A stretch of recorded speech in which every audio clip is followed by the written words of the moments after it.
E pra të nderuar ndjekës të mi, ja ku po ritakohemi sërish me mua Tirona Lilin pas një interviste shumë të bukur që patëm me advokatin Zaçe Islamin, të cilin dua ta falenderoj për korrektësinë dhe për mënyrën se si vendosi që të shprehet tek talkuim. Tani do të flasim pak për të shtunën mbrëma, edhe 2 ditë na ndajnë nga spektakli më i madh, më i mirëpritur dhe më i dashur për publikun shqiptar. Të shtunën mbrëma, ekrani shqiptar nuk do të ndizet thjesht me një reality show. Edhe për këtë gjë jemi të gjithë e dim shumë bukur, Big Brother VIP Albania 5 nuk vjen si një vazhdim normal i një formati të suksesshëm, por si një pikë kthese. Do me thëmë Big Brother VIP Albania 5 na vjen ditën e shtunë, për herë të parë në këtë rikthim në fakt. Pas 4 sezona me shumë polemika, debate publike, figura të dashura dhe të urryera, mos e harrojmë këtë tjetrën, fitues që kanë opinion dhe momente që janë kthyer në histori televizive, sezoni 5 ka një barë shumë të madhe mbi supe. Të rikthej besimin, të ris nivelin dhe të prodhoj personazhe gjigant. Jo thjesht banor kalimtar, por personazhe gjigant. Që kjo është shumë e rëndësishme, të prodhoj personazhe gjigant. Burimet pranë produksionit, si u vdisni t'i dini këto... Qa ka marrvesh unë afër produksionit, qa më kanë thënë, qa më kanë treguar, po qa do ndodh, po si do t'jetë, vdisni t'i dini këto. Burimet pranë produksionit flasin për një sezon shumë strategjik, më psikologjik në fakt, dhe më shumë të ashpër emocionalisht. Shumë të ashpër emocionalisht, çfarë do të thotë kjo gjë? E keni dëgjuar atë tek ai si quhet ai filmi, që është filmi vizatuar, më duket që është ajo Snoop Dogg. Çfarë do të thotë kjo gjë? Jo, ti ke faj.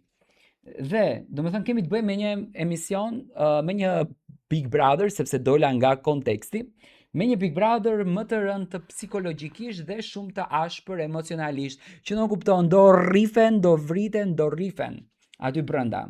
Nejse, shkojmë poshtë. Një nga fjalët më të përmendura ditët e fundit është një shtëpi dinjitoze. Ç'në kuptojmë me një shtëpi dinjitoze? Shtëpi si në përëndra? Normalisht që jo. Është përtej ëndrës. Sara Hoxha dhe Ledion Liço kanë këtë entuziazmin që të bëjnë këto shtëpijat, që ne kur i shohim në fakt na villet shtëpia jon atë natë. Ku jetojmë ne dhe ku jetojnë këto banorë?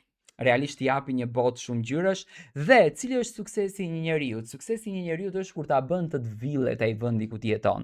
Dhe realisht këtë vit kur do ta shikoni atë shtëpinë, migra, si thuhet ky muhabeti kur përdash edhe migra. Kur ta shikoni këtë shtëpinë, jam i bindur që arkitektët do fillojnë që nga e diela me super punë sepse duan të ndryshojnë dizajnet nëpër shtëpitë e tyre, ta bëjmë si Big Brother. Domethënë bëhet fjalë për një shtëpi tepër glamuroze. Si pas informacioneve jo zyrtare, këtë sezon shtëpia e Big Brotherit nuk do të jetë thjesht e bukur virtualisht, por më e madhe në sipërfaqe, me më shumë hapësira të ndara, me zona që ndikojnë drejt për drejt në lojë. Do me thënë banorët aty brenda do të kenë mundësinë që të rrifen, të zhdepen dru mirë, nga që do të kenë mundësinë nga që kanë shumë ambient. Do me thënë Sara dhe Lori ju ka dhënë gjitha të hapësirë, vetëm të zhdepenin dru të marrim klikime. Do të kemi të bëjmë një shtëpi që do t'ju lërë mendjen. Më pas, flitet për dhomat. Ato dhoma që të bën ato kilimilit e para, ato puthjet e para, ato përqafimet e para, romancat e para. Wow, what the fuck? Do me thënë është dhoma izolimit psikologjik. Dhoma izolimit psikologjik? Çfarë është kjo? Dhoma izolimit psikologjik është, do me thënë, dhoma ku e rëfimeve. Por unë e kam quajtur dhoma e izolimit psikologjik. Dhoma e rëfimeve. Dhoma e rëfimeve është një ambient ku banorët, ju e dini shumë bukur, mund të shohin ose dëgjojnë gjërat që nuk i din për njëri tjetrin dhe për veten. dhe surprizat të bukura që ato I marrin brenda asaj dhome. Do me thënë do t'jetë një dhomë rrëfimi shumë interesante, një dhomë rrëfimi shumë e bukur dhe me shumë energji. Më pas, konfliktet, për këtë që ne vdesim ne shqiptarët. E di si e kemi ne? E keni parë këtë kur ka ndodhur për shembull lagjin ku jetoni ju, grindet komshia. Çfarë bëjmë ne kur grindet komshia? Ne kur grindet komshia, një të kapur veshin, kështu krp, ngjitur për muri. Dhe dëgjojmë se çfarë po ndodh. Çfarë I thot? Si ofendoi, si e shau më pas si kërkoi falje. Domethënë ne dim komplet problemin e tjetrit dhe konfliktet në Big Brother janë një pasqyrim I realitetit shqiptar. Shkurte shqip, konfliktet do t'jenë kryesore, sepse po s'pati konflikte, s'është Big Brother. Tani, përflitet këto analistët e famshëm të Big Brotherave, analistët e famshëm, përflasin se do t'jetë një Big Brother shumë strategjik. Natën e parë, Big Brother nuk do të mbas kohë, do të thënë vllau I madh nuk do të mbet kohë natën e parë, ndryshe nga sezonat e tjera, ku hyrja ishte më me ceremoni të mëdha. Këtë herë pritet që rregullat në shtëpi të vendosen që në natën e parë. Presioni psikologjik të filloj me një herë aty. Pse si do ai ti merr ato 100.000 euro tashu duke fjetur kot? Qa kemi bë? Kemi fjet. Jo, do losni. Do losni sepse do doni të merrni lek. Pa loj s'ka lek. Dhe kështu që presioni psikologjik do fillon me njëherë. Dhe banorët do të kuptojnë se ky nuk është një Big Brother për të shëtitur, por është një Big Brother që do të ketë zë. Do të thënë nuk është një Big Brother ty të bësh sfilata, ti të vishesh, zhvishesh, tregosh trupin, tregosh linjat, jo. Është një Big Brother që t'ulesh të ngrohesh kariken aty, edhe të bësh loj e dashur motor që do të futesh aty brenda. Po të pëlqeu, po s'të pëlqeu, del jashtë. Disa banorë nuk do të hyjnë njëkohësisht. Dëgjoni mirë këtë. Disa do të kenë avantazhe të fsheta, domethënë që në natën e parë, dhe disa të tjerë do të nisin lojën në disa avantazhe pa e kuptuar akoma pse. Thënë ka qenë një strategji që në fakt bëhet brenda spektaklit të Big Brotherit. Tani, një nga kritikat më të mëdha të sezoneve të fundit ka qenë ka VIP-a por jo lojtar, Sa kritike bukur është kjo? Ka VIP-a, por jo lojtar. Çdo me thënie ka kjo. Këtë sezon, produksioni duket se ka ndjekur një tjetër filozofi. Ta ngrënë qa filozofin. Ka thënë, jo kush është më I famshëm, por kush më shumë, dëgjoni mirë, mban peshën televizive. Do të thënë, ç'të duhet fama aty, nëse ti nuk ta vari nëpër media, çe ke kota të famën. Për çfarë mban atë famën? Për të hyrë në Big Brother, sot nuk duhet të jesh intelektual.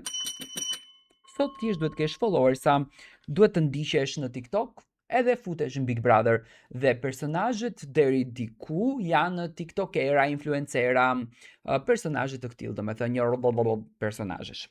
Tani, banorët priten të jenë personalitete me histori të plota, domethënë histori shumë të forta, me histori të papritura, histori të dhimbshme, histori që do qajnë, do marrim mintile, do marrim faculetat, do I mbysim me lot. Kështu historish do t'jenë. Figura publike me imazhe të diskutueshëm. Personazhe që publiku I njeh, por nuk I njeh në të vërtetë. Se realisht kjo shtëpi ta nxjerr të zeza, të futesh me fytyrë, dalesh pa fytyrë. Domethënë do ketë kështu personazhe, bëjmë pak shaka, mos e merrni kështu seriozisht ju personazhe, se u prekeni me njëherë. Domethënë, ky kombinim është receta perfekte për shpërthime emocionale dhe për të ngrënë tortën. Domethënë që një recetë shumë e bukur. Më pas, sipas burimeve brenda formatit televiziv, ne kemi arritur të kuptojmë që do të ketë tensione që në natën e parë, momente të papritura, një vendim të fortë Big Brotherit, ose një përplasje mes banorëve. Do të thënë vllau i madh nuk t'i jep kollaj ato 100.000 euro. Ç'a mendoni ju? Do të thënë pritet që të ketë domethënë përplasje që natën e parë. Shikoni ç'a po bën kjo Sara. Tani do lemi çikolsën merrem me Sarën. Një banor do të vendoset më një herë në qendër të vëmendjes. Pritet domethënë njëri nga banorët natën e parë të vendoset më një herë në qendër të vëmendjes dhe më pas ose në një situatë që do të krijojë që publiku ta komentoj për ditët të tëra. Do të thënë që në natën e parë do të krijojnë dinamikën që ne të komentojmë, ore të flasim aty.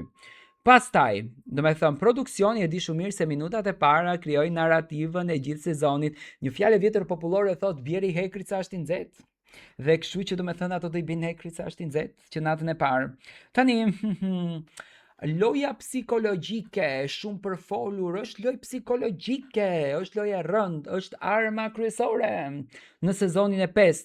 Nëse ka një element që pritet të dominojë këtë sezon është psikologjia. Kush manipulohet më lehtë?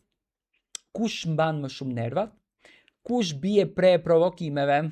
Do me thënë Alba është ideale për këtë lojë. Kush di të luaj viktimën? Kush di të luaj liderin? Që ne shqiptarët vdesim të jemi gjithë çik lider, vdesim për këtë gjë. Natën e parë, do me thënë tensione, do të testojnë reagimet, do të vëzhgojnë aliancat e para me njëherë banore se qysh tek si ku mund të lidhemi dhe do të identifikojnë figura që mund të mbajnë peshën e spektaklit. Tani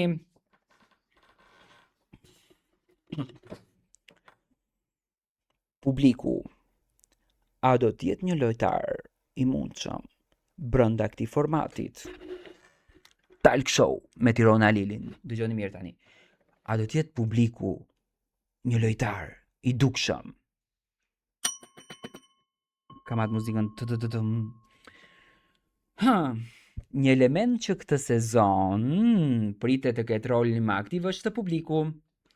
Votimet, reagimet në rrjetet sociale dhe opinionet online do të ndikojnë në drejtimin e lojës, do të krijojnë presion mbi banorët dhe shpesh do të përdoren si mjet psikologjik për Big Brotherin. Do të thënë publiku do të ketë një rol të rëndësishëm dhe shumë të veçantë. Dhe më pas çfarë do të mbajmë mend ne nga nata e parë? Kjo është pyetja që ne bëjmë së shumti. Mend do të mbajmë një ose dy banor favorit, një figurë që do të ndaj opinionin, një moment që do të bëhet viral dhe shumë pyetje për ata që do të vinë më pas. Dhe kjo është pikërisht ajo që kërkon Big Brother VIP Albania. Big Brother VIP Albania 5 nuk po nis thjesht një sezon të ri, por po tenton që të ripozicionoj formatin, të rikthej peshën e lojës dhe të prodhoj personazhe që do të fliten edhe pas mbylljes së këtij spektaklit, ashtu siç përflitet sot Luizi, Gjesti, Kiara, Egli, Romeo, Laerti, të gjithë këto personazhe. Ky ishte talku im për këtë javë. Unë ju falenderoj shumë për dashurinë, faleminderit për emocionet dhe ne do të takohemi të mërkurën e ardhshme në orën 21 me talkun tim, një emision që vjen gjithmonë pranë jush me shumë dashuri. Takohemi natën e mirë të gjithëve, ju put nga zemra.